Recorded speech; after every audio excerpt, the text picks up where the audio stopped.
ഇന്ന് നമുക്ക് ക്ലാസ് എടുക്കുവാനായിട്ട് ഇവിടെ കടന്നു വന്നിരിക്കുന്നത് ശ്രീ PMA ഗഫൂർ അവറുകളാണ്. അദ്ദേഹത്തെ പറ്റി പറയുകയാണെന്നുണ്ടെങ്കിൽ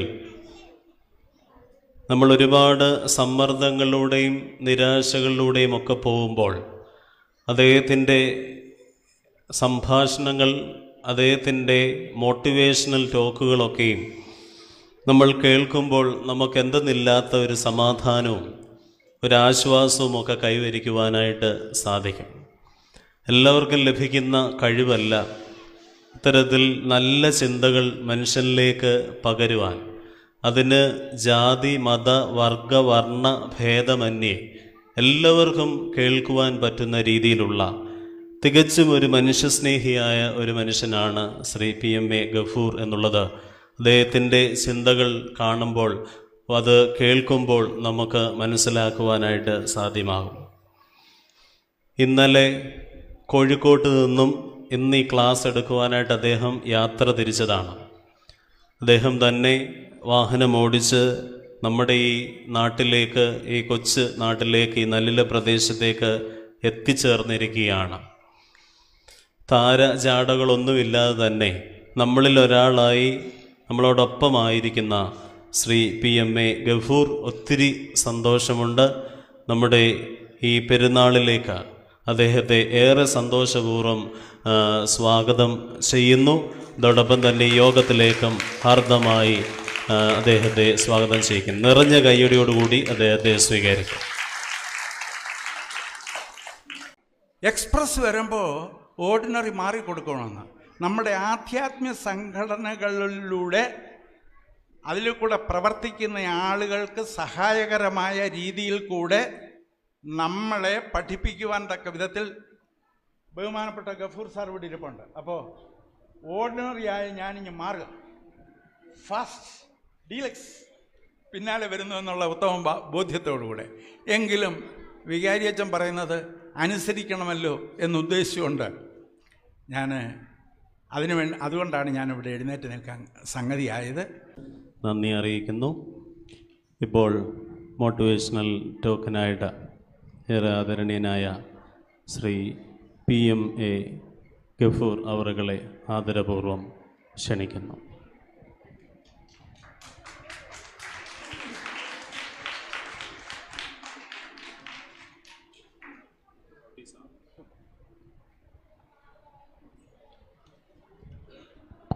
ഹലോ,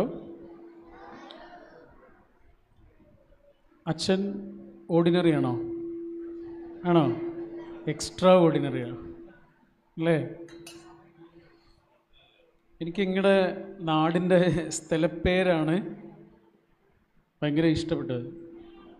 അടിപൊളി പേരാണ്. എന്താ പേര്? നല്ല ഇല എന്ന് പറഞ്ഞാൽ എന്താ? നല്ല ഇലയല്ലേ? ഒരു ഇല കൊണ്ടുവരുമോ? പോയിട്ട് വീണ് കിടക്കുന്നൊരു ഇല കൊണ്ടുവരുമോ? അവിടെ പോയിട്ട് രണ്ടും അവർക്കൊരു അവസരം കിട്ടാൻ നിൽക്കുകയാണ് പുറത്തു പോകാൻ.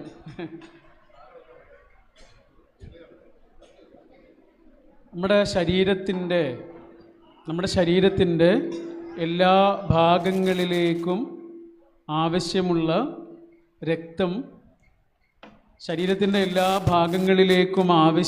രക്തം ഒരു പോയിന്റിൽ നിന്നാണ് വരുന്നത്. അറിയില്ലേ?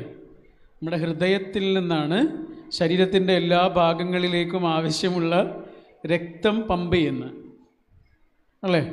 Thank you.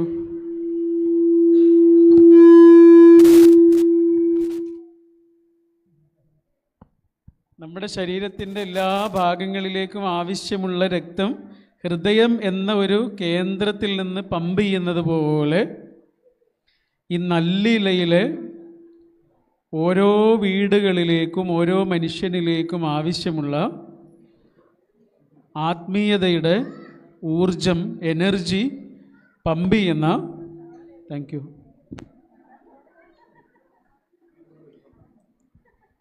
ഒന്നുകൂടെ പറയട്ടെ പറഞ്ഞത്? ശരീരത്തിൻ്റെ എല്ലാ ഭാഗങ്ങളിലേക്കും ആവശ്യമുള്ള ബ്ലഡ് ഹൃദയം എന്ന ഒരു കേന്ദ്രത്തിൽ നിന്നാണ് അല്ലേ സർക്കുലേറ്റ് ചെയ്യുന്നത്, പമ്പ് ചെയ്യുന്നത്. ഇതേപോലെ ഈ നല്ലിലയിലെ മുഴുവൻ മനുഷ്യർക്കും ആവശ്യമുള്ള ആത്മീയതയുടെ രക്തവും എനർജിയും പമ്പ് ചെയ്തുകൊണ്ടിരിക്കുന്ന ഒരു കേന്ദ്രത്തിലാണ് നമ്മളിരിക്കുന്നത്. കഴിഞ്ഞ 100 വർഷത്തിലേറെയായി എത്രയോ മനുഷ്യർക്ക് അല്ലേ ഈ ഒരു കേന്ദ്രമാണ് സ്പിരിച്വാലിറ്റിയുടെ എനർജി കൊടുത്തുകൊണ്ടിരിക്കുന്നത്.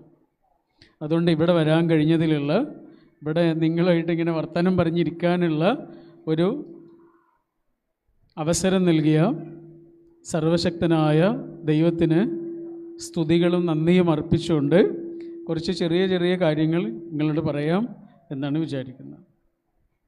നിങ്ങളുടെ സ്ഥലത്തിൻ്റെ പേരെന്താണ്? നല്ലില അല്ലേ? ഒരു ഇല വീണ് കിടക്കുമ്പോൾ നിങ്ങൾ ശ്രദ്ധിച്ചിട്ടുണ്ടോ? ഒരു ഇല ഇങ്ങനെ ഉണങ്ങി വീണ് കിടക്കുമ്പോൾ ഇല മാത്രമല്ല ഉള്ളത്. ഇതല്ലേ ഇല അല്ലേ? ഇല മാത്രമാണോ വീഴുക? പിന്നെ എന്തുകൂടി വീഴും? ഈ സാധനം കൂടി വീഴും അല്ലേ? ഇതിനെന്താ പറയുക? തണ്ട് എന്ന് പറയും അല്ലേ? എന്തിനാ ഈ തണ്ട് വീണത്? ഇല മാത്രം വീണ പോരെ? എന്തിനാ തണ്ട് വീണത്? എന്താ? ജോയിൻ ചെയ്യുന്നു അല്ലേ? ഇലയോട് ജോയിൻ ചെയ്യാണ്. Okay okay.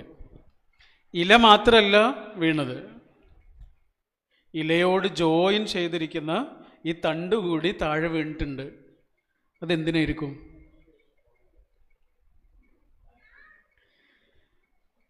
എനിക്ക് തോന്നുന്നത് എന്താണെന്നറിയോ? ഇത് ആകാശത്തുനിന്ന് വീണതല്ല, ഒരു മരത്തിൽ നിന്ന് വീണതാണ് അല്ലേ? ഇത് ആകാശത്തുനിന്ന് വീണതല്ല, ഒരു മരത്തിൽ നിന്ന് പൊട്ടി വീണതാണ്.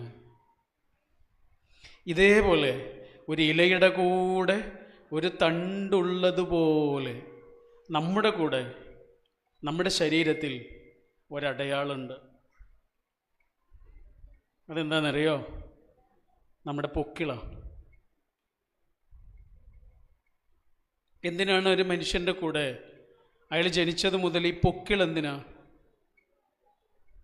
ഇലയുടെ കൂടെ തണ്ടുള്ളതുപോലെ ഏതൊരു മനുഷ്യൻ്റെ കൂടെയും അയാൾക്കൊരു പൊക്കിളുണ്ടാവുന്നത് എന്തിനാണ്? അയാൾ, ഞാൻ, നിങ്ങൾ, നമ്മൾ ആകാശത്തുനിന്ന് വീണതല്ല, ഒരമ്മയുടെ വയറ്റിൽ നിന്ന്. അമ്മ അത്രയേറെ വേദന സഹിച്ച് 9 മാസത്തിലേറെ 10 മാസത്തോളം കഷ്ടപ്പെട്ട് നമ്മളെ വയറിന് ഉള്ളിൽ സംരക്ഷിച്ച് ഒരു മനുഷ്യന് സഹിക്കാനാകുന്നതിലേറെ വലിയ വേദന സഹിച്ച് നമ്മളെ പ്രസവിച്ച് നമ്മൾ ഈ ഭൂമിയിലേക്ക് വന്നതാണ്. അതല്ലാതെ ആകാശത്തുനിന്ന് പൊട്ടി വീണതല്ല അല്ലേ?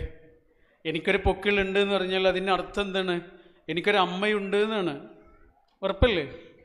എൻ്റെ അമ്മയ്ക്കും ഉണ്ടാവും ഇതേപോലെ ഒരു പൊക്കിള്. അതിൻ്റെ അർത്ഥം എന്താണ്? എൻ്റെ അമ്മയ്ക്ക് വേറൊരു അമ്മയുണ്ട് എന്നാണ്. എൻ്റെ അമ്മൂമ്മയ്ക്കും ഒരു പൊക്കിളുണ്ടാവും, ഉണ്ടാവില്ലേ? അതിനർത്ഥം എന്താണ്? അമ്മൂമ്മയ്ക്ക് വേറൊരു അമ്മയുണ്ട്. അമ്മൂമ്മയുടെ അമ്മയ്ക്കും പൊക്കിളുണ്ടാവും. അതിനർത്ഥം അവർക്ക് വേറൊരു അമ്മയുണ്ട്. അമ്മയുണ്ട്, അമ്മയുടെ അമ്മയുണ്ട്, അമ്മയുടെ അമ്മയുണ്ട്. അതിങ്ങനെ അവസാനം ചെന്നെത്തുന്നത് എവിടെയായിരിക്കും? ഒരമ്മയിലായിരിക്കും. ഉറപ്പല്ലേ? എൻ്റെ പൊക്കിൾ ഏതൊരു അമ്മൂമ്മയിലാണോ ചെന്ന് അവസാനിക്കുന്നത്, അതേ അമ്മൂമ്മയിലാണ് മോൻ്റെയും മോളുടെയും അച്ഛൻ്റെയും എല്ലാവരുടെയും പൊക്കിളും ചെന്ന് അവസാനിക്കുന്നത്. എൻ്റെ പൊക്കിൾ ഏതൊരു അമ്മയിലാണോ ചെന്ന് അവസാനിക്കുന്നത്, അതേ അമ്മയിൽ തന്നെ ആയിരിക്കും. അല്ലാതെ വേറൊരു അമ്മയില്ല.